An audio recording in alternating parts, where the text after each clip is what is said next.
আসসালামু আলাইকুম everyone, welcome to my channel. আশা করি আপনারা সবাই ভালো আছেন। আমি আল্লাহর রহমতে আপনাদের দোয়ায় ভালো আছি। সো আজকে আর একটি নতুন ভিডিও নিয়ে আসলাম আপনাদের সাথে। আশা করি আজকের ভিডিওটি আপনাদের কাছে ভালো লাগবে।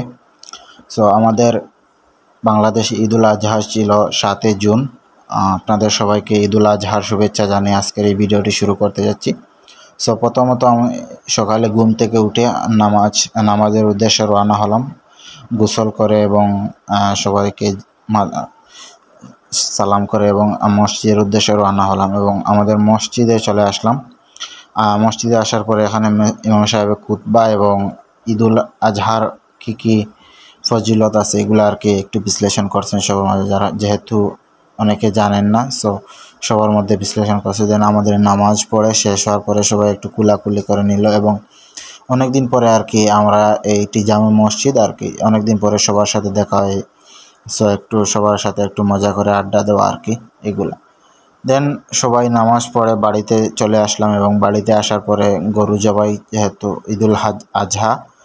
ঈদুল আজহাতে গরু জবাই করা লাগে, কুরবানি দেওয়া লাগে আর কি। এই দুইটি গরু ছিল আমাদের প্রতিবেশীর এবং এটি গরু ছিল আমাদের। সো আমাদের আর কি কুরবানি দেই এবং আমাদের প্রতিবেশীর আর কি গরুতে আমরা হেল্প করি আর কি। সো সব মিলিয়ে আর কি অনেক ভালো একটি দিন কেটেছিল এবং ঈদুল আজহা আমাদের মুসলিম উম্মতদের জন্য একটি নিয়ামত, যেহেতু দুইটি আর কি ঈদুল আজহা আর কি আমাদের জন্য রাখা হয়েছে। সো ওইটি আমাদের ছিল প্রতিবেশীর গরু এবং এটি আমাদের গরু ছিল। আলহামদুলিল্লাহ অনেক সুন্দর একটি গরু ছিল এবং আমরা অনেক সুন্দর করে কুরবানি দিতে পেরেছি, এটি আল্লাহর কাছে শুকরিয়া। আমরা প্রতি বছর নেয় এবছরে আমাদের সুন্দর করে কুরবানি দিয়েছিলাম। দেন আমাদের কুরবানি দেওয়ার পরে আমরা আর কি সবাই মিলে আমরা নিজেরাই আর কি কাজ করি। অনেক জায়গায় আছে না কসাই দিয়ে কাজ করে, বাট এগুলো আমাদের এদিকে হয় না। আমরা নিজে নিজে আর কি কুরবানির গরু জবাই দিই এবং আমরা নিজে নিজে আর কি এগুলা বানানোর চেষ্টা করি, যেহেতু সোয়াব এবং ফজিলত আর কি নিজে নিজে বানানো। সেহেতু আমরা আগ থেকে এগুলো আমরা আর কি নিজে নিজে করার চেষ্টা করি।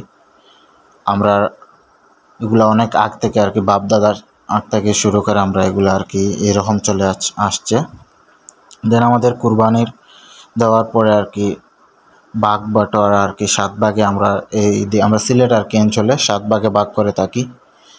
আমরা 7 ভাগে এবং মেইনলি 8 ভাগ আর কি। 1 ভাগ রসুল্লাহ নামে যে ইস্তিম মিসকিন যারা আছেন ওনাদেরকে আমরা আর কি বন্টন করে থাকি এবং বাদ বাকি 7 ভাগ আর কি আমরা বন্টন করে নিই। এরকম বিভিন্ন জেলায় আছে আর কি বিভিন্ন রকম, বাট আমাদের সিলেটে আর কি আমরা ডিফারেন্টভাবে দিই।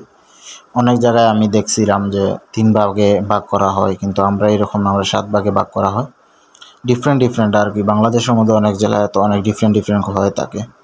সো আমরা অনেক মজা করে আমরা 3 ভাই এবং চাচাতো আর 3 ভাই সবাই মিলে আর কি আমরা নিজেরার মধ্যে আমরা এগুলো আর কি কাজ করি এবং অনেক সুন্দর করে একটি আমাদের দিন এনজয় করি আর কি। দেন এগুলো আর কি এই পর্যন্ত আপনাদের সাথে শেয়ার করলাম আমার ঈদের দিন। একটু লেট হওয়ার কারণে দুঃখিত, একটু লেট হওয়ার কারণে। সো এই পর্যন্ত আজকের ভিডিও। আশা করি আপনাদেরও ভালো লাগবে। আর আপনাদের ঈদ কেমন কাটলো কমেন্টে জানিয়ে দিবেন এবং আমার চ্যানেলটি সাবস্ক্রাইব করবেন। আর আমার ভিডিও কেমন লাগছে আপনারা জানাবেন আর কমেন্ট বক্সে। সো সবাই ভালো থাকেন, সুস্থ থাকেন। আসসালামু আলাইকুম ওয়া রাহমাতুল্লাহি ওয়া বারাকাতুহু।